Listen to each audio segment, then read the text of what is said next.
that was critical to its function, and one more so to every mine that ran throughout our region. Resting on this mechanism is one of 8 original coal cars we have actually found and recovered from this mine. Empty, that car weighs around 1 ton. It had around a 5-ton capacity for anything they could fill it with, be it rock, coal, equipment, and even men.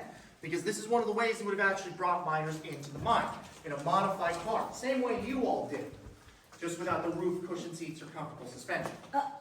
Now what this car is resting on top of, we call the transfer table. How the system works is that when an empty car needs to be loaded onto the shaft, it comes from this side of it. What is going to happen is an individual at these levers here is going to use his controls to move that go devil down this line of rail. He picks up an empty car from what would have been a row of them, just positioned here, and then he would move them onto the transfer table. Once there, he is now able to use his other control to shift this car to either the left or the right to go on whichever one of those 2 elevators should happen to be here at that moment. Once the car is loaded and secured, it makes its way down wherever it needs to go.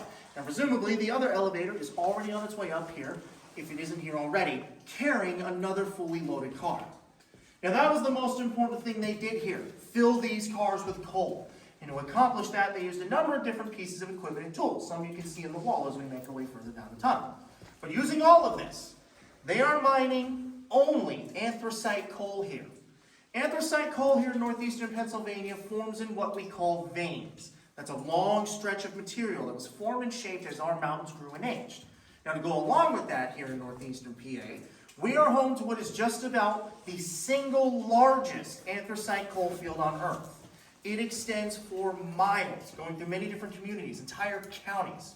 As such, many of those individual veins have a rather unique name so they can be properly distinguished.